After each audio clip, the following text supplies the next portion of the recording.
दो जादुई गुफा।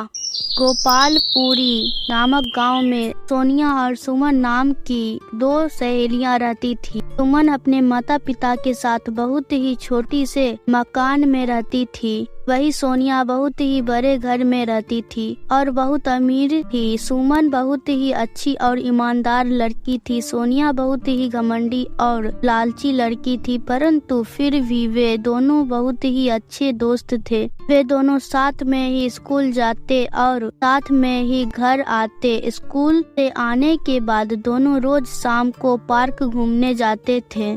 फिर एक दिन सुमन सोनिया से कहती है, सोनिया तुम्हें पता है हमारे गांव में बाहर वाले जंगल में कोई गुफा है और मैंने सुना है जो कोई भी उस गुफा में जाता है वो वापस लौट कर नहीं आता। सुमन बोलती है, ये सब कहने की बातें हैं, ऐसा कुछ भी नहीं है। चलो हम आज उस गुफा के पास घूमने जाते हैं। अच्छा तुम कहती हो तो चलते हैं। फिर अगले दिन सुबह सोनिया और सुमन उस गुफा की ओर घूमने चल पड़ते हैं। थोड़ी दूर चलने के बाद उन्हें दो जादुई नजर आता है। सुमन बोलती है, देखा सोनिया यहाँ तो गुफा है, हमें कौन से गुफा में जाना चाहिए? अरे मुझे क्या पता। सुमन और सोनिया दोनों ये सोच ही रही थी कि कौन सी गुफा में जाए, तभी वहाँ एक परी प्रकट हुई और कहती है, परी हाँ मेरे इस जादुई जंगल में तुम दोनों का स्वागत है और जैसे कि तुम देख सकती हो तुम्हारे सामने दो गुफा है। एक गुफा अच्छाई का और दूसरा गुफा बुराई का।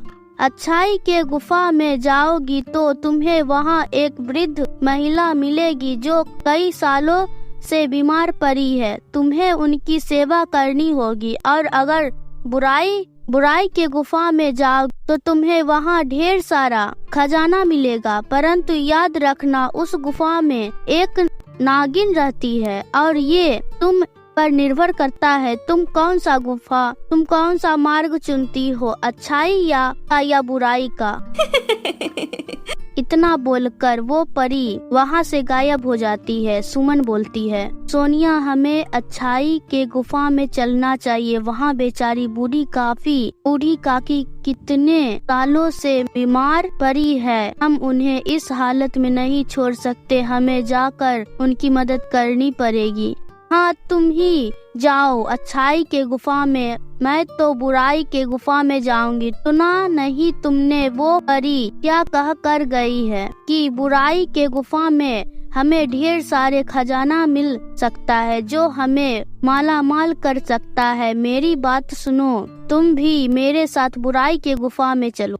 नहीं सोनिया, मैंने बचपन से ही सीखा है कि हमें हमेशा अच्छाई के रास्ता पर ही चलना चाहिए। पैसे का क्या है, पैसे तो आज है और कल नहीं, परंतु हमारी अच्छाई हमेशा हमारे साथ रहती है। हाँ तुम्हें तो कुछ कहना ही बेकार है, मैं तो चली अपने बुराई वाले गुफा में, तुम भी जाओ अपने अच्छाई के गुफा में। इतना कहकर सोनिया बुराई के गुफा में चली जाती है और सुमन अच्छाई के गुफा में चली जाती है। थोड़ी दूर चलने के बाद गुफा के अंदर बहुत ही खूबसूरत दुनिया नजर आता है, जहाँ बहुत ही सुंदर फूल खिले थे, तरह तरह के फल लगे थे। सुमन को बहुत भूख लगी थी तो वो पेड़ से फल तोड़कर खाने लगी। सुमन बोलती है, वह कितनी स्वादिष्ट फल है। तभी सुमन को वहाँ एक कुटिया नजर आती है जिसमें से खांसने की आवाज आती है। सुमन उस कुटिया के पास जाती है और कहती है, अम्मा खांसने की आवाज आ रही है, मैं आ गई हूँ आपकी देखभाल करने, अब आप बहुत जल्दी ठीक हो जाएगी। सुमन सच्चे मन से उस अम्मा की देखभाल में लग जाती है, दिन रात उनकी सेवा करती है। सुमन रोज कुटिया की सफाई करती है, झाड़ू लगाती है, पशु पक्षी को खाना खिलाती है और बहुत ही अच्छे से अम्मा का ख्याल रखती है। वहीं दूसरे तरफ सोनिया के बुराई के गुफा के अंदर जाते ही उसे बहुत ही अजीब और डरावनी दुनिया नजर आती है। उसे बहुत ही डरावनी आवाजें सुनाई देती है। सोनिया खजाने की लालच में आगे बढ़ती रहती है। सुबह से शाम हो जाती है। सोनिया को बहुत भूख लग रही होती है। तभी सोनिया बोलती है, उस परी ने कहा था कि यहाँ खजाना है, पर मुझे दूर दूर तक तो कोई खजाना नजर नहीं आ रही है और भूख से मेरी जान जा रही है। फिर थोड़ी और आगे चलने पर सोनिया को कुछ चमकती हुई चीज दिखाई देती है। सोनिया बोलती है, अरे वाह, मिल गया खजाना। मैं जल्दी से उस खजाने के पास जाती हूँ और सारा खजाना ले लेती हूँ, फिर मैं और अमीर बन जाऊंगी। हा हा हा हा हा। ये सोचकर सोनिया खजाना लेने आगे बढ़ती है। उसे वहाँ ढेर सारा खजाना नजर आता है। सोनिया बोलती है, अरे वाह, इतना सारा खजाना। सुमन तो पागल है जो अच्छाई के गुफा में चली गई। अगर वो मेरे साथ बुराई के इस गुफा में आती तो उसे भी इतना सारा खजाना मिलता। पर कोई बात नहीं, अब मैं सारा खजाना अकेले मेरा है। ये सोचकर सोनिया जैसे ही खजाने को हाथ लगाती है, वो खजाना गायब हो जाता है। सोनिया बोलती है, अरे ये क्या है? ये सारा खजाना मेरे हाथों में क्यों नहीं आ रहा? इसी प्रकार सोनिया जैसे ही खजाने को हाथ आगे बढ़ाती, खजाना गायब हो जाता और अगर हाथ पीछे करती तो खजाना वापस आ जाता है। सोनिया बोलती है, अरे ये क्या हो रहा है मेरे साथ? तभी उसके सामने एक नागिन प्रकट होती है। नागिन बोलती है, ए लालची लड़की, अब तेरा लालच ही तुझे ले डूबेगा। अब तू यहाँ से जिंदा बचकर नहीं जाएगी और मेरा भोजन बनने के लिए तैयार हो जा। मैं कई सालों से भूखी हूँ और आज भी तुझे जी भर के खाऊंगी। सोनिया बोलती है, नहीं, मुझे छोड़ दो, मुझे जाने दो, मुझे कोई खजाना नहीं चाहिए, कृपया मुझे छोड़ दो।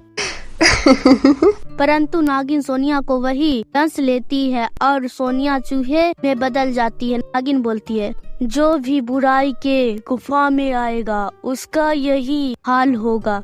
दूसरी तरफ सुमन सच्चे दिल से उस अम्मा की देखभाल में लगी हुई थी। सुमन बोलती है, अम्मा ये काढ़ा पी लो, इससे आप बहुत जल्दी ठीक हो जाएगी। अम्मा बोलती है, बेटी तुम बहुत ही अच्छी और नेक लड़की हो। इतना बोलकर वो बूढ़ी अम्मा एक परी में बदल जाती है। परी बोलती है, सुमन, मैं तुम्हारी परीक्षा ले रही थी और तुम इस परीक्षा में खरी उतरी हो और मैं तुम्हारे श्रद्धा भाव से बहुत प्रसन्न हुई और इसलिए मैं तुम्हें कुछ देना चाहती हूँ। फिर परी सुमन को बहुत सारा खजाना देती है। सुमन परी का धन्यवाद देकर वो खजाना लेकर उस गुफा से बाहर आ जाती है। गुफा से बाहर आने पर उसे पता चला कि उसकी सहेली सोनिया को नागिन ने डस लिया है।